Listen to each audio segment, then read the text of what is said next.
Hello बच्चों, मैं इशिका आप सबको स्वागत करती हूँ आपके अपने YouTube channel BSc chemistry hub पर, जहाँ पर आपको पढ़ाई जाती है केमिस्ट्री आपके सेमेस्टर के लिए बहुत ही आसान तरीके से, है ना। तो मैंने जैसे कि आपको बताया था, अभी पीछे मैंने वीडियो डाली थी सिलेबस की, सेमेस्टर 1 के सिलेबस की। सेम एज इट इज साथ में लेके आई हूँ बीएससी फर्स्ट सेमेस्टर केमिस्ट्री का यूनिट 2। अब आप बोलोगे कि यूनिट 1 तो आपने कराया ही नहीं है, तो यूनिट 1 भी कराएंगे। यूनिट 2 जो है simple bonding theories of molecule, आपके लिए थोड़ा सा ईजी है और स्कोरिंग भी है ना। तो इसीलिए मैं पहले यूनिट 2 लेके आई हूँ, जिसका पार्ट 1 आज मैं आपको पढ़ाने वाली हूँ। तो यूनिट 2 का नाम है simple bonding theories of molecule. ठीक है, तो यहाँ पर आपका हम बहुत बहुत स्वागत करते हैं। बीएससी केमिस्ट्री हब हमारा चैनल है। अगर आपको वीडियोस पसंद आती हैं तो हमारे चैनल को सब्सक्राइब करिए, अपने दोस्तों के साथ शेयर करिए, ताकि ज़्यादा से ज़्यादा लोग हमारी वीडियो का फ़ायदा उठा सकें, है ना। अगर आपको समझ आता है तो एक कमेंट ज़रूर करके बताना कि आपको वीडियो कैसी लगी। तो चलो स्टार्ट करते हैं अपना चैनल।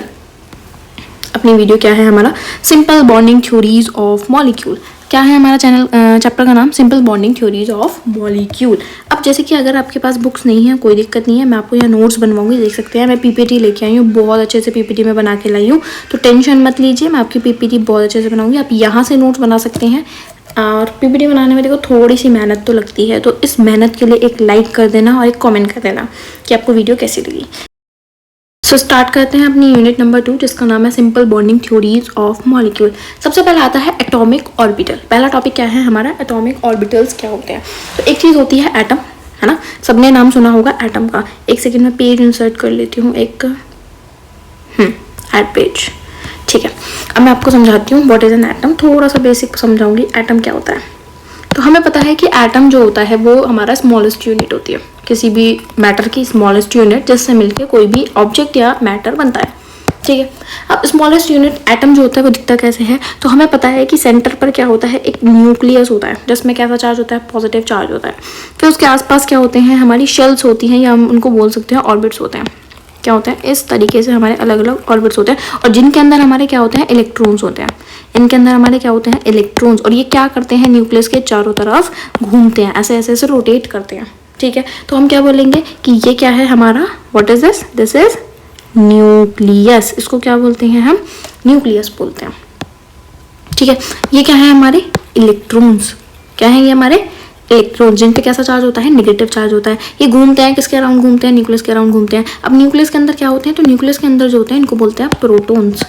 क्या बोलते हैं, वो प्रोटॉन्स। ठीक है, तो एटम का एक मैंने आपको थोड़ा रफ डायग्राम बना के दिखाया है कि सेंटर पर हमारा क्या होता है, न्यूक्लियस होता है, और उसके चारों तरफ कौन घूमता है, तो उसके चारों तरफ हमारे इलेक्ट्रॉन्स घूमते हैं। अब सेम एज इट इज देखो, मैंने यहाँ पे लिखा है कि जो एटम्स होते हैं, 1 सेकेंड प्लीज, मैं हाईलाइटर ले लेती हूँ आपके लिए। ठीक है, द न्यूक्लियाई ऑफ एटम्स, जो न्यूक्लियाई है एटम्स के, the nuclei of atoms are surrounded by electrons. जो एटम्स का न्यूक्लियस होता है, अब एटम्स है यहाँ पे, उनका न्यूक्लियाई प्लूरल फॉर्म में लिखते हैं सर। जो एटम का न्यूक्लियस होता है वो सराउंडेड होता है इलेक्ट्रॉन से। कैसे सराउंडेड होता है, समझ आया। फिर electrons move in different regions of space where the probability of finding them is maximum. अब इलेक्ट्रॉन्स जो होते हैं वो कहाँ मिलते हैं, हमें डिफरेंट रीजन्स में मिलते हैं। वो न्यूक्लियस के अराउंड घूमते रहते हैं, और जहाँ पर उनकी प्रोबेबिलिटी ज़्यादा होती है, मैक्सिमम होती है मिलने की, वो वहाँ पर अपना मिलते हैं हमें। दीज रीजन्स इन स्पेस, इन रीजन्स को, जो रीजन्स हैं स्पेस में जहाँ पर इलेक्ट्रॉन की डेंसिटी मैक्सिमम होती है, उनको बोलते हैं एटॉमिक ऑर्बिटल्स। लाइक मैंने आपको ये डायग्राम बना के दिखाया। ठीक है, अब एक चीज़ समझो यहाँ पर कि हमें इलेक्ट्रॉन्स कहाँ मिल रहे हैं, इस ऑर्बिट में मिल रहा है ना। तो जहाँ पर भी हमें इलेक्ट्रॉन की डेंसिटी जो होती है, घनत्व जो होता है वो ज़्यादा मिलता है, मैक्सिमम होता है, उसको बोलते हैं एटॉमिक ऑर्बिटल। ये जो रीजन है, यहाँ पर हमें इलेक्ट्रॉन्स मिल रहे हैं, मतलब प्रोबेबिलिटी है इलेक्ट्रॉन मिलने की, तो उसी रीजन को क्या बोलेंगे हम, एटॉमिक ऑर्बिटल। मैं बोलूँ मुझे यहाँ पे इलेक्ट्रॉन मिल रहा है, नहीं मिल रहा ना यहाँ पे कोई भी इलेक्ट्रॉन, तो इसका मतलब ये यहाँ पर हमारा एटॉमिक ऑर्बिटल नहीं है। एटॉमिक ऑर्बिटल कहाँ होता है, जहाँ पर हमें इलेक्ट्रॉन के मिलने की संभावना होती है, या इलेक्ट्रॉन की डेंसिटी जो होती है वो मैक्सिमम होती है। समझ आया, व्हाट आर एटॉमिक ऑर्बिटल्स। तो अब बात करते हैं कितने हमारे ऑर्बिटल्स होते हैं। तो हमारे होते हैं 4 ऑर्बिटल्स। कितने ऑर्बिटल्स होते हैं, S P D F। मैं आपको यहाँ लिख के बताती हूँ। सबसे पहला आता है S, देन आता है P, फिर उसके बाद आता है D, देन आता है हमारा F। ये 4 ऑर्बिटल बनते हैं। तो सबसे पहले S बनेगा, फिर हमारा P बनता है, फिर D बनता है, फिर F बनता है। उस तरीके से हमारे ऑर्बिटल्स होते हैं। अब आता है जो S होता है, उसकी शेप कैसी होती है। तो S ऑर्बिटल की जो शेप होती है वो होती है स्फेरिकल। L0 का मतलब भी मैं आपको समझाऊंगी। स्फेरिकल मतलब एक गोला सा जो बनता है, ये इसको बोलते हैं S ऑर्बिटल। हमेशा S ऑर्बिटल आपको कैसा मिलेगा, स्फेरिकल शेप में मिलेगा। फिर है हमारा डी ऑर्बिटल या पी ऑर्बिटल की बात करते हैं, तो जो पी ऑर्बिटल होता है वो बनता है हमारा डम्बल शेप। अब ये ऐसा क्यों बना मैं आपको समझाती हूँ। यहाँ पर देखो पी ऑर्बिटल आपने देखा होगा, वो जो होता है पी ऑर्बिटल उसमें 3 होते हैं हमारे, ठीक है। एक होता है पी एक्स, दूसरा होता है पी वाई, तीसरा होता है पी जेड, ठीक है। पी एक्स जो होता है, मान लो पी एक्स जो बनता है वो हमारा बनता है एक्स एक्सिस पर, ये मानिए हमारा एक्स एक्सिस था, ये हमारा वाई एक्सिस था। तो मुझे पी ऑर्बिटल बनाना है तो मैं क्या करूँगी, यहाँ पर ये मैंने बनाया पी ऑर्बिटल, और पी ऑर्बिटल की शेप होती है डम्बल। कैसी शेप होती है, डम्बल शेप होती है। अब आपको याद क्या रखना है, आपसे मान लो एमसीक्यू में पूछा गया what is the shape of P orbital, P orbital की शेप बताओ, तो कैसी शेप होती है, डम्बल शेप होती है, ठीक है। अब मैंने बोला मुझे दूसरा वाला बना के दिखाओ, तो दूसरा क्या है पी वाई। पी वाई मतलब कौन से एक्सिस पर बनेगा, हमारे वाई एक्सिस पर बनेगा। ये एक्स एक्सिस, ये वाई एक्सिस, बना दो वाई एक्सिस पर। ये भी कैसा बनेगा, डम्बल शेप का बनेगा, इस तरीके से, ठीक है। नेक्स्ट आता है हमारा पी जेड। मान लो ये मैंने जेड एक्सिस मान लिया, ये हमारा वाई एक्सिस है, तो मैंने इस पर बनाया और ये मेरा बन गया पी जेड ऑर्बिटल, ठीक है। P X, P Y, P Z तीनों मैंने आपको बना के दिखा दिया। और पी ऑर्बिटल की शेप कैसी होती है, तो डम्बल शेप होती है। यहाँ तक समझ आया। अब देखो आपको यहाँ पर बना के दिखाई गई है तीनों की शेप, ये है पी एक्स की, ये है हमारी पी वाई की, और ये है हमारी पी जेड की। तीनों की आपको शेप बना के दिखाई गई है। डन। अच्छा यहाँ पर ना देखो ये एक्स एक्सिस पर बनाया गया है और ये भी एक्स एक्सिस पर इन्होंने दिखा दिया, तो उसको करेक्ट कर लेना। ये वाई एक्सिस है और ये हमारा एक्स एक्सिस है, ठीक है। इन्होंने इसको वाई एक्सिस मान लिया तो ऐसे बना दिया, और पी जेड ऐसे होता है। समझ आया यहाँ तक, तीनों की शेप समझ आई। अब शेप्स ऑफ ऑर्बिटल्स, ये जो ऑर्बिटल्स हैं इनकी शेप मैंने आपको बता दिया। प्रिंसिपल क्वांटम नंबर क्या होता है, तो हमारे क्वांटम नंबर्स जो होते हैं वो 4 तरीके के होते हैं। कितने तरीके के होते हैं, 4 तरीके के हमारे क्वांटम नंबर्स होते हैं। सबसे पहले बात करती हूँ क्वांटम नंबर्स, नोट्स बनाते चलना मेरे साथ साथ। तो क्वांटम नंबर्स कितने होते हैं, तो क्वांटम नंबर्स की संख्या होती है 4। सबसे पहला आता है principal quantum number, principal quantum number, ठीक है। फिर उसके बाद दूसरा आता है हमारा एजीम्यूथल, एक second, azimuthal quantum number, azimuthal quantum number. Third आता है मेरा मैग्नेटिक क्वांटम नंबर, और फोर्थ आता है मेरा spin quantum number, spin quantum number. 4 quantum numbers होते हैं जो किसी भी इलेक्ट्रॉन की हमें ओरिएंटेशन बताएंगे, शेप बताएंगे कि वो कौन से ऑर्बिटल में है, उसकी ओरिएंटेशन कैसी है, पी एक्स में है, पी वाई में है, पी जेड में है, तो वो कौन बताता है, वो सारी चीज़ें हमें क्वांटम नंबर्स बताते हैं, ठीक है। अब देखो कुछ चीज़ लिखी है, पहले वो चीज़ मैं आपको समझाती हूँ, क्वांटम नंबर्स फिर आगे पढ़ते हैं। तो जो साइज होता है एस ऑर्बिटल का, the size of S orbital increases with the increase in the value of principal quantum number. अब मैंने आपको प्रिंसिपल क्वांटम नंबर बताया, उसको हम डिनोट करेंगे एन से। कैसे डिनोट करेंगे, एन से। अब एन होता क्या है, मान लो मैंने आपको दिया 1s, फिर मैंने आपको दिया 2s, फिर मैंने आपको दिया 3s, ठीक है। अब ये 1 2 जो 3 है, 1 2 3, ये है हमारा n। क्या है ये हमारा n। अगर मैं बोलूँ 1s में n क्या है, तो वो 1 है n, इसमें क्या है तो वो 2 है, और फिर 3 है। तो इन्होंने बोला कि जैसे जैसे हमारा प्रिंसिपल क्वांटम नंबर बढ़ता है, मतलब जैसे जैसे हमारे प्रिंसिपल क्वांटम नंबर की वैल्यू बढ़ती है, वैसे वैसे एस ऑर्बिटल का साइज भी बढ़ता है। जैसे यहाँ पर देखो, अगर n1 था तो साइज छोटा था, फिर n2 था तो साइज थोड़ा सा बड़ा हुआ, n3 था तो साइज थोड़ा और बड़ा हुआ, ठीक है। तो ये चीज़ याद रखना कि जो साइज होता है एस ऑर्बिटल का वो इंक्रीज करता है, कैसे कैसे, प्रिंसिपल क्वांटम नंबर की वैल्यू के साथ। The value of principal quantum number क्या हो सकती है, प्रिंसिपल क्वांटम नंबर की वैल्यू तो 1 2 3। तो यहाँ से हमने कंक्लूजन निकाला कि जो साइज है एस ऑर्बिटल का वो डायरेक्टली प्रोपोर्शनल होगा एन के।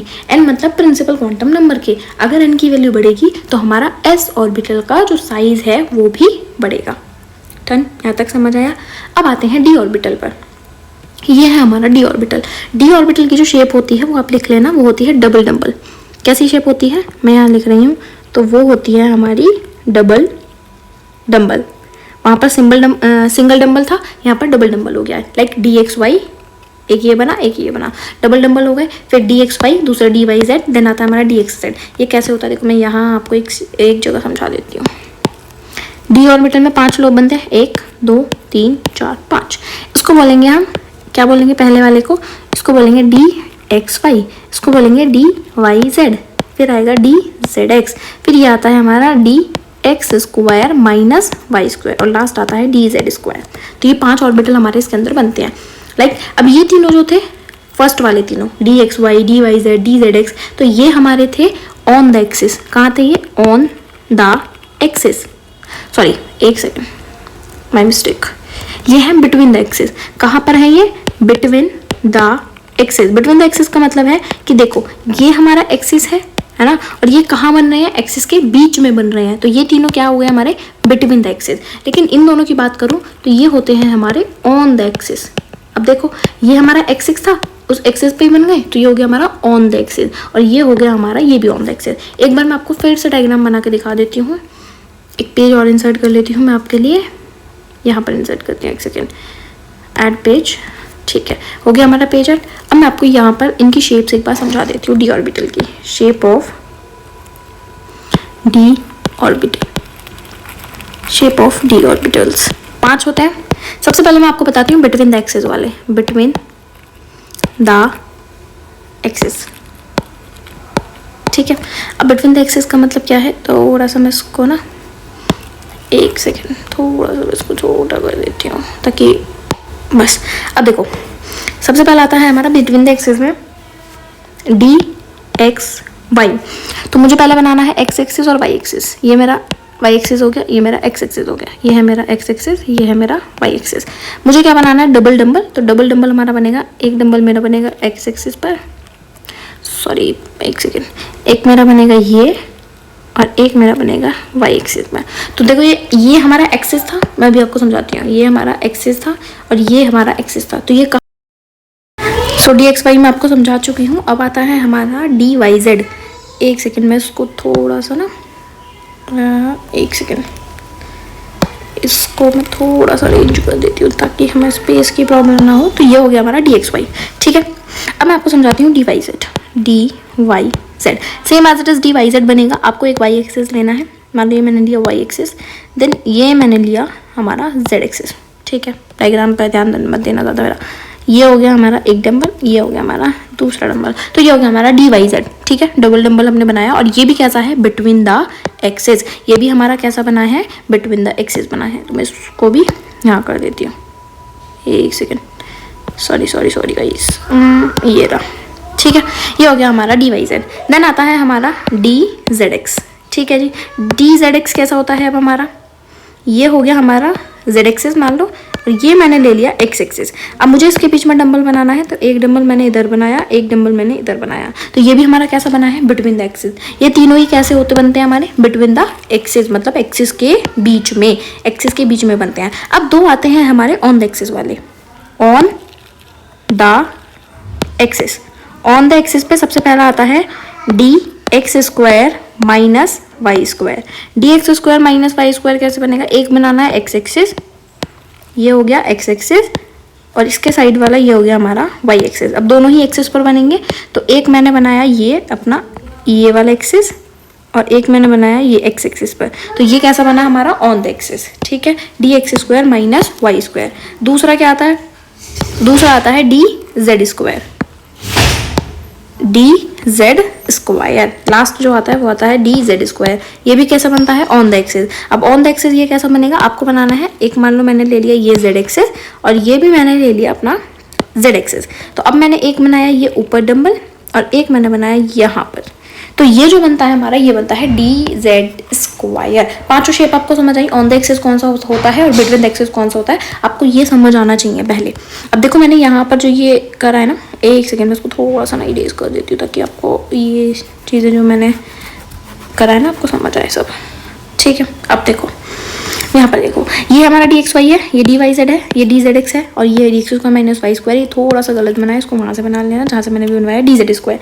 नंबर ऑफ डी ऑर्बिटल कितने होते हैं हमारे? 5 होते हैं। शेप कैसे होती है? डबल डंबल होती है। कंडीशन क्या है? हमारा जो डी होता है वो हमारा 3p से शुरू होता है।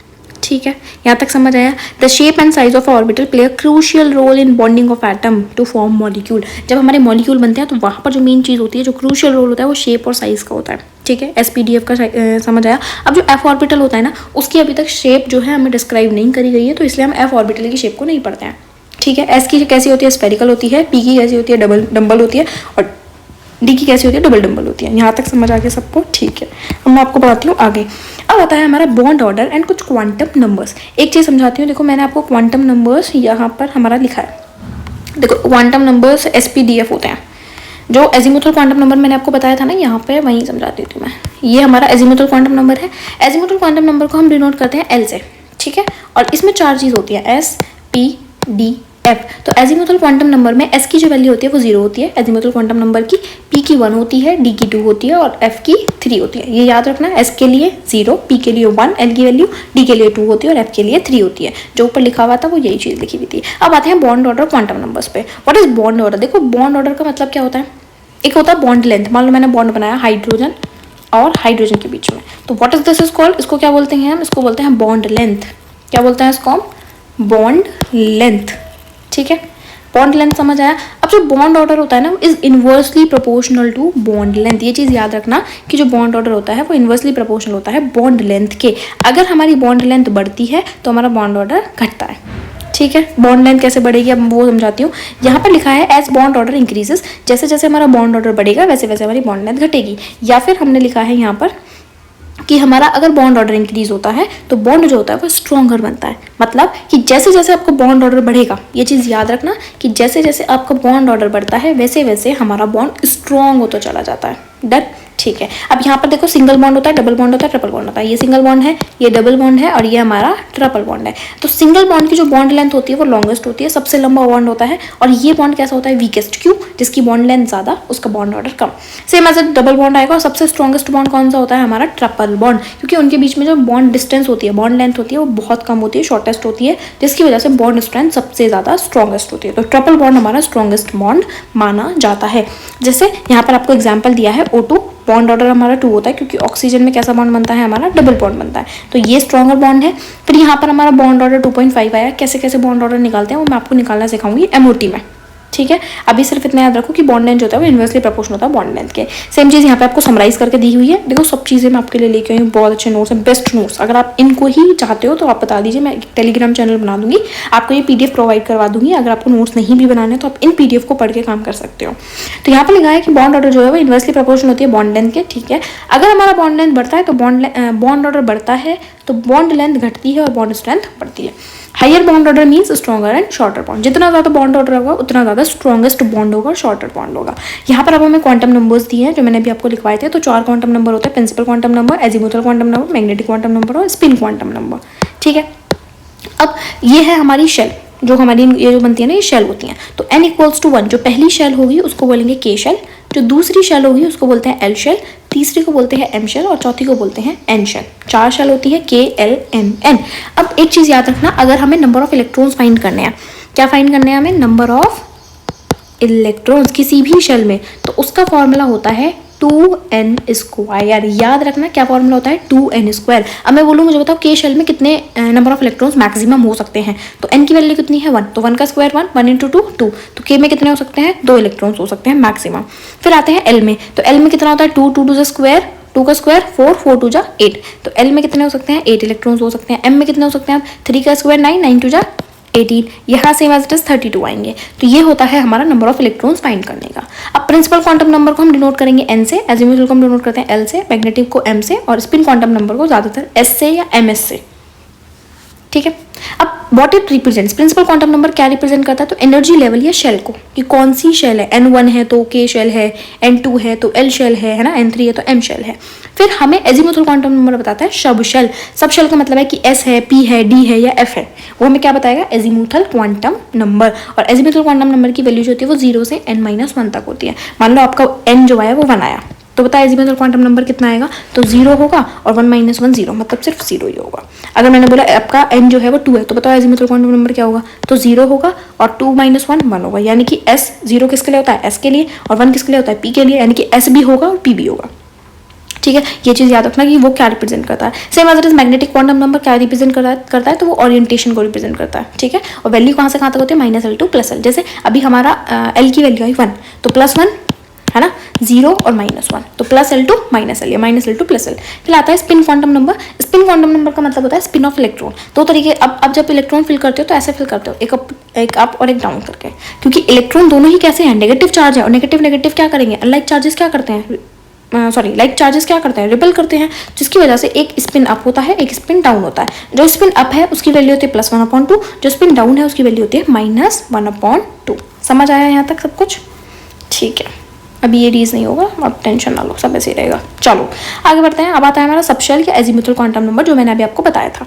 एल अगर 0 है हमारा तो इसका मतलब है एस सबशेल है और स्फेरिकल शेल होगी, स्फेरिकल शेप होगी। L1 है तो पी सबशेल होगी, L2 है तो डी होगी और L3 है तो एफ होगी। ये मैं आपको समझा चुकी हूँ। एफ का जो स्ट्रक्चर होता है वो बहुत ज़्यादा कॉम्प्लेक्स होता है। तो टोटल ऑर्बिटल जो होती हैं वो शेल में कितनी होती है, n² होती हैं। Total electrons, most important formula, किसी भी शेल में टोटल इलेक्ट्रॉन्स अगर हमें फाइंड करने हैं तो होता है 2n²। और जो लास्ट शेल होती है उसमें मैक्सिमम 8 इलेक्ट्रॉन होने चाहिए टू बिकम स्टेबल, जिसको बोलते हैं हम ऑक्टेट रूल। क्या बोलते हैं, ऑक्टेट रूल। ठीक है, ऑक्टेट रूल। यहाँ तक समझ आया। प्रिंसिपल क्वांटम नंबर क्या होते हैं, है ना, बॉन्ड ऑर्डर क्या होता है, व्हाट इज। तो अब आता है Aufbau principle. What is Aufbau principle. तो ऑफ-वाउ प्रिंसिपल सीधा सा स्टेटमेंट याद रखना है कि जो ऑफ-वाउ प्रिंसिपल है ना, of-wow principle states, sorry guys एक सेकेंड, ये क्या हो रहा है, मैं हाईलाइटर सेलेक्ट कर रही हूँ, नहीं हो रहा है, हो गया। Aufbau principle states that the electrons fill atomic orbital in order of increasing energy of orbitals. जो इलेक्ट्रॉन्स किसी भी एटॉमिक ऑर्बिटल में फिल होंगे वो किस ऑर्डर में फिल होते हैं, तो इंक्रीजिंग एनर्जी ऑर्बिटल्स में। मतलब सबसे पहले इलेक्ट्रॉन फिल होंगे सबसे कम वाली एनर्जी में, फिर उससे ज़्यादा एनर्जी में, फिर उससे ज़्यादा एनर्जी में। तो ऐसे करके हम इलेक्ट्रॉन्स फिल करेंगे। तो ये है हमारा order of filling of electron. तो 1s की सबसे कम एनर्जी होती है, जैसे जैसे आप आगे बढ़ेंगे तो एनर्जी बढ़ती जाती है। ठीक है, तो यहाँ पर सबसे पहले 1s में बनेंगे, फिर 2s में बढ़ते हैं, फिर 2p में बढ़ते हैं, फिर 3s में बढ़ते हैं, समझ आएगा धीरे धीरे कैसे। ऑफ-वाउ का डायग्राम अगर हम बात करें तो देखो, जैसे आपको दिया है हाइड्रोजन, हाइड्रोजन का नाम एटॉमिक नंबर मुझे बताओ आप, है ना। मैं आपको एक पेज लेके समझा देती हूँ, एक सेकेंड मैं यहाँ पेज इंसर्ट करती हूँ, डन। अब मैं आपको कुछ एग्जाम्पल यहाँ समझाती हूँ। देखो एक सेकेंड, यहाँ समझो। मान लो मैंने लिया हाइड्रोजन, हाइड्रोजन का एटॉमिक नंबर कितना होता है, 1, यानी कि इसके पास कितने इलेक्ट्रॉन होंगे, 1 इलेक्ट्रॉन होंगे। तो सबसे पहले हम इलेक्ट्रॉन कहाँ फिल करेंगे, एस में, और कौन से एस में, 1s में। तो 1s और 1s में मैक्सिमम कितने इलेक्ट्रॉन आ सकते हैं, देखो समझो, ये होती है हमारी s ऑर्बिटल, एक ही ऑर्बिटल बनता है और मैक्सिमम कितने इलेक्ट्रॉन हो सकते हैं, 2। सेम एज इट इज अगर मैं बात करूँ p की, तो ये होती है p, और p में 3 बॉक्स बनते हैं, तो 1 2 3 4 5 6, मैक्सिमम कितने इलेक्ट्रॉन हम फिल कर सकते हैं, p में 6। Same as it is d में 5 होते हैं, तो d में हम मैक्सिमम कितने इलेक्ट्रॉन भर सकते हैं, 10। f में कितने भर सकते हैं, तो f में भर सकते हैं हम 14 इलेक्ट्रॉन्स मैक्सिमम भर सकते हैं। और याद रखना पहले हम एक एक इलेक्ट्रॉन देंगे। कैसे देंगे, देखो मैं आपको एक सेकेंड समझाती हूँ, एक सेकेंड गाइस। देखो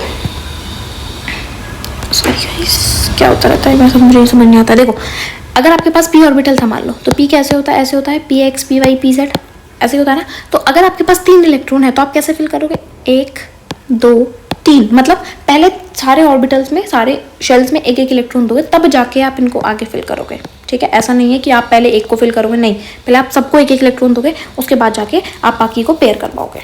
समझ आया यहाँ तक। अब देखो आपको आगे समझाते हो। हाइड्रोजन का एटॉमिक नंबर 1 होता है, तो 1s आ गया। अब आता है हमारे पास हीलियम। हीलियम का एटॉमिक नंबर कितना होता है, 2, तो 1s, और s में मैक्सिमम कितने इलेक्ट्रॉन आ सकते हैं, तो s में मैक्सिमम 2 इलेक्ट्रॉन आ सकते हैं, तो 1s2।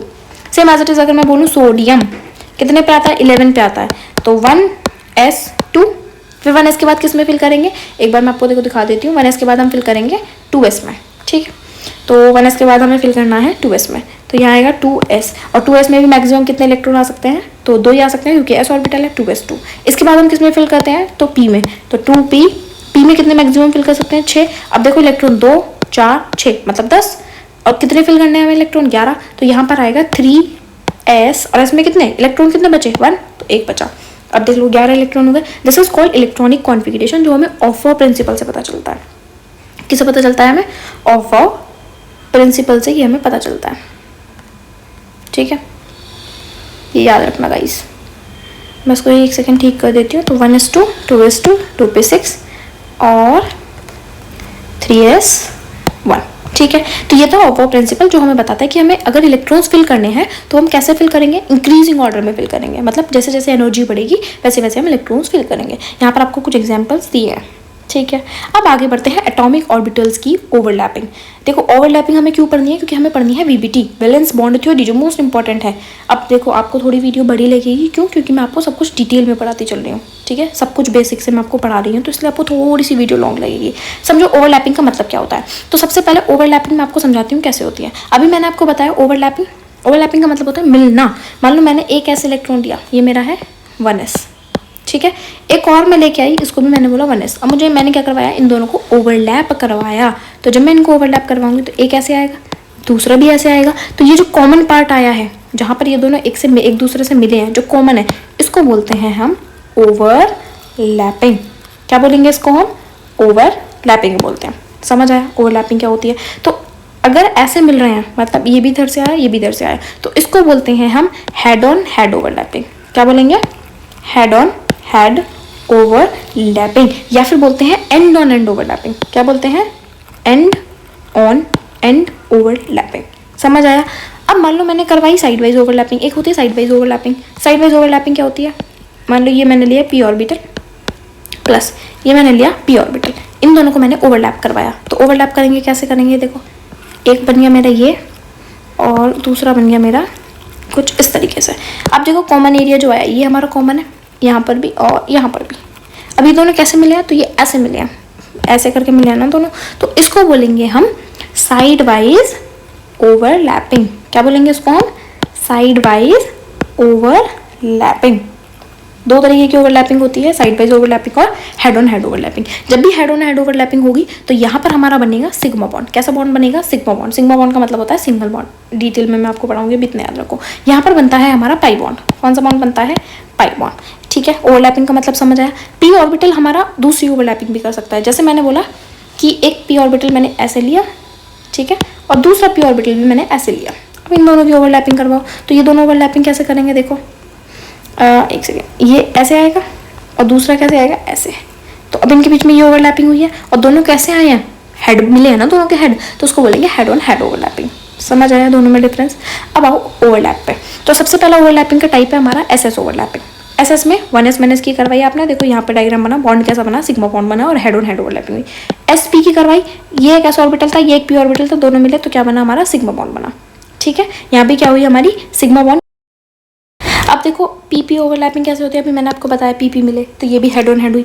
अगर ये पी ऐसे मिलते हैं, ठीक है, तो यहाँ पर होती है साइड वाइज ओवरलैपिंग, जिसको बोलते हैं हम पाई बॉन्ड। यहाँ से कैसा बॉन्ड बनेगा? Pi bond. तो जब भी हेड ऑन हेड ओवरलैपिंग होगी तो हमारा सिग्मा बॉन्ड होगा, जो कि स्ट्रॉन्गर बॉन्ड होता है, और जब भी साइड वाइज ओवरलैपिंग होगी तो हमारा पाई बॉन्ड बनता है, जो कि वीकर बॉन्ड होता है। अब एग्जाम्पल में देखो, हाइड्रोजन मॉलिक्यूल 1s1 1s1, तो दोनों 1s मिले और H बनता है। तो यहाँ पर जब भी सिग्मा बॉन्ड बना तो हाइड्रोजन के बीच में कैसा बॉन्ड बनता है? सिंगल बॉन्ड बनता है ना, और सिंगल बॉन्ड ही क्या होता है? हमारा सिग्मा बॉन्ड होता है। तो यहाँ पर they forms a sigma bond. Same as it is fluorine molecule देखो, है ना, फ्लोरीन में क्या होता है? 1s2 2s2 2p5, यही आता है। और p5 का मतलब है इनका pz ऑर्बिटल जो होता है वो खाली होता है, तो वो भी क्या करेगा? सिग्मा बॉन्ड बनाएगा।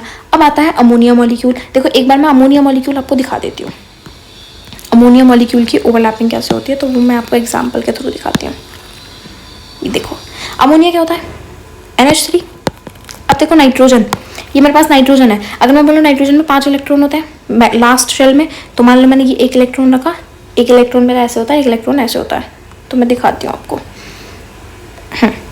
एस ऑर्बिटल मुझे बनाना है नाइट्रोजन का। तो एक बॉन्ड हमारा पी का यहाँ बनता है, एक ये होता है, एक ऐसे होता है, और ऊपर आता है हमारा लोन पेयर ऑफ इलेक्ट्रॉन। ठीक है, एक हाइड्रोजन इधर से आएगा, ओवरलैपिंग करेगा, सिंगल बॉन्ड बनेगा। एक हाइड्रोजन इधर से आएगा, ओवरलैपिंग करेगा, एक हाइड्रोजन इधर से आएगा, ओवरलैपिंग करेगा। तो ये हाइड्रोजन आए, सिग्मा बॉन्ड बना, सिग्मा बॉन्ड बना, सिग्मा बॉन्ड बना। तो ऐसे करके हमारा NH3 बनता है। ठीक है, ये आपको दिखाया कि कितने सिग्मा बॉन्ड बनते हैं? हमारे 3 सिग्मा बॉन्ड बनते हैं। ठीक है, अब कुछ पॉइंट्स लिखे हैं। तो bonding in molecule occur due to, bonding जो होती है मॉलिक्यूल में वो किसकी वजह से होती है? एटॉमिक ऑर्बिटल्स के ओवरलैपिंग की वजह से ही बॉन्ड बनता है। जब दो एटॉमिक ऑर्बिटल मिलते हैं तो वहाँ से बॉन्ड फॉर्मेशन होता है। जितना ज़्यादा ओवरलैपिंग उतना स्ट्रॉन्गर बॉन्ड, मतलब कि जितना ज़्यादा, मान लो पहले इतना बॉन्ड बन रहा था और इतनी ज़्यादा ओवरलैपिंग हुई, तो जितना ज़्यादा ओवरलैपिंग होगा उतना ज़्यादा स्ट्रॉन्गर बॉन्ड होगा। ठीक है, sigma bond is stronger than pi bond. Sigma bond जो होता है वो स्ट्रॉन्ग होता है पाई बॉन्ड से। समझ आया? सिग्मा बॉन्ड कैसे बनता है? तो हेड ऑन हेड ओवरलैपिंग से बनता है, और पाई बॉन्ड कैसे बनता है? साइड वाइज ओवरलैपिंग से बनता है। अब आती है हमारी VBT, तो valence bond theory. What is valence bond theory? तो थ्योरी क्या है? तो according to valence bond theory के according bonding in a molecule occurs, जो बॉन्डिंग होती है किसी भी मॉलिक्यूल में वो किसकी वजह से होती है? तो overlapping of atomic orbitals belonging to the valence shell. जो वैलेंस शेल में एटॉमिक ऑर्बिटल्स हैं उनकी ओवरलैपिंग की वजह से ही बॉन्डिंग होती है। उसी ये हमें किसने बताया था? वैलेंस बॉन्ड थ्योरी ने बताया था। ओवरलैपिंग का मतलब समझ आया था कि एक ऐसी ये था, एक ऐसी ये था, दोनों ओवरलैपिंग करे तो दोनों ने ये मिलकर बनाया, तो ये बॉन्डिंग हुई। इनके बीच में बॉन्ड बना। जितनी ज़्यादा ओवरलैपिंग होती है उतनी ज़्यादा स्टेबिलिटी होती है, उतना ही स्ट्रॉन्गर बॉन्ड होता है ना। जितनी ज़्यादा ओवरलैपिंग उतना हमारा स्ट्रॉन्ग बॉन्ड होगा। अब कुछ फीचर्स लिखे हैं VBT के, जैसे कि पहला फीचर क्या है हमारा, तो the presence of many unpaired electrons in the valence shell of an atom enables it to form multiple bonds. मतलब कि जितने ज़्यादा अनपेयर्ड इलेक्ट्रॉन होंगे, अब मान लो पेयर्ड इलेक्ट्रॉन है तो वो क्या बॉन्डिंग करने देंगे, नहीं, है ना। अनपेयर्ड इलेक्ट्रॉन ही तो चाहेंगे बॉन्डिंग करना, कि वो अकेले है, सिंगल है, तो वही तो डबल बॉन्ड बनाना चाहेंगे, है ना, वही तो पेयरिंग करना चाहेंगे। तो जितने ज़्यादा अनपेयर्ड इलेक्ट्रॉन होते हैं उतने ज़्यादा हमारे मल्टीपल बॉन्ड्स बनते हैं। दूसरा, the paired electrons present in the valence shell does not take part in the formation of chemical bond. VBT के अकॉर्डिंग जो हमारे वैलेंस शेल में पेयर्ड इलेक्ट्रॉन्स होते हैं, पेयर्ड इलेक्ट्रॉन्स का मतलब, एक सेकेंड मैं आपको यहाँ समझाती हूँ। मान लो मैंने ये p ऑर्बिटल लिया, ठीक है, p ऑर्बिटल ये हो गया मेरा, और इसमें थे 5 इलेक्ट्रॉन, तो 1 2 3 4 5 ऐसे ही फील होंगे। अब ये जो पेयर्ड इलेक्ट्रॉन्स हैं, ये और ये बॉन्डिंग में पार्टिसिपेट नहीं करेंगे अकॉर्डिंग टू VBT। कौन पार्टिसिपेट करता है? सिर्फ अनपेयर्ड इलेक्ट्रॉन जो वैलेंस शेल में हैं वो हमारे पार्टिसिपेट करते हैं, पेयर्ड इलेक्ट्रॉन पार्टिसिपेट नहीं करते हैं केमिकल बॉन्डिंग में। लास्ट है, the sigma bond are formed by the head on head overlapping. Sigma bond हमारे कैसे बनते हैं? तो हेड ऑन हेड ओवरलैपिंग से बनते हैं, जैसे कि ये है, और पाई बॉन्ड जो बनते हैं वो हमारे साइड वाइज ओवरलैपिंग से बनते हैं। ठीक है, ये समझ आया। ओवरलैपिंग का ही ये एक वो था कि आपको थ्योरी ने बताया ओवरलैपिंग होती है तो बॉन्डिंग होती है।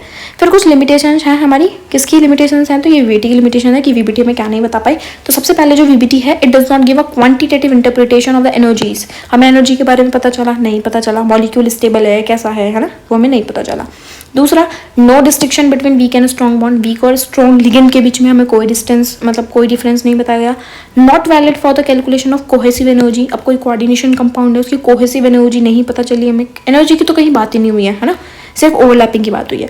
पैरामैग्नेटिक बिहेवियर क्या होता है? अब पैरामैग्नेटिक बिहेवियर भी नहीं हमें पता। पैरामैग्नेटिक का मतलब होता है प्रेजेंस ऑफ अनपेयर्ड इलेक्ट्रॉन, है ना, जैसे O2 है, ये ऑक्सीजन है, तो इसके पास 2 अनपेयर्ड इलेक्ट्रॉन्स होते हैं, इसका मतलब वो पैरामैग्नेटिक है। अगर किसी के पास एक भी अनपेयर्ड इलेक्ट्रॉन है, जैसे यहाँ पर एक अनपेयर्ड इलेक्ट्रॉन है, तो ये कैसा है नेचर में? पैरामैग्नेटिक है। लेकिन अगर मैं सारे पेयर्ड कर दूँ तो ये डायमैग्नेटिक हो जाएगा। ठीक है, तो VBT हमें पैरामैग्नेटिक और डायमैग्नेटिक भी कुछ नहीं बता पाई थी।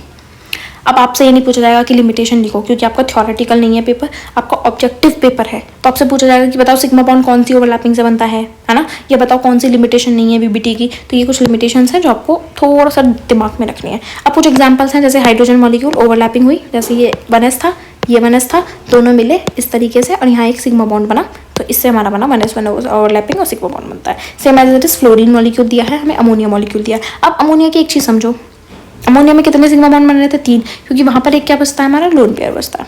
ठीक है, इन VBT अब कुछ की पॉइंट्स लिखे हैं हमारे। VBT के अकॉर्डिंग जो केमिकल बॉन्डिंग होती है is explain by the overlapping of atomic orbital. VBT के अकॉर्डिंग केमिकल बॉन्डिंग हम किसके थ्रू एक्सप्लेन कर सकते हैं? तो केमिकल बॉन्डिंग की ओवरलैपिंग के थ्रू। फिर है greater overlapping leads to the greater stability and stronger bond. जितनी ज़्यादा ओवरलैपिंग होगी उतनी ज़्यादा स्टेबिलिटी होगी और उतनी ही ज़्यादा स्ट्रॉन्गर बॉन्ड्स हमारे होंगे। यहाँ तक समझ आया? तो ये थी हमारी VBT। अब मैं नेक्स्ट वीडियो में आपके लिए लेके आऊँगी यहाँ तक के कुछ इंपॉर्टेंट MCQ। ये समझ आ गया होगा तो आपको MCQ भी बहुत अच्छे से समझ आएंगे। तो अगर आपको यहाँ से आप नोट्स बनाइएगा, ठीक है, कुछ भी चीज़ आपको नहीं समझ आई है तो मुझे कमेंट में ज़रूर बताइएगा। और वीडियो कैसी लगी एक बार ज़रूर बताना, क्योंकि वीडियो बनाने में सच में बहुत मेहनत लगती है। तो मुझे एक बार कमेंट में बताना कि आपको वीडियो अच्छी लगी या कुछ डाउट है आपको वीडियो से रिलेटेड, या आप कुछ और चीज़ पर वीडियो चाहते हो, मतलब कोई और टॉपिक है जो आपको नहीं समझ आ रहा है, तो मैं उस पर आपको लिए ज़रूर वीडियो बनाऊँगी। एक बार मुझे कॉमेंट में बताना। सो इस वीडियो के लिए इतना ही। Thank you, have a good day.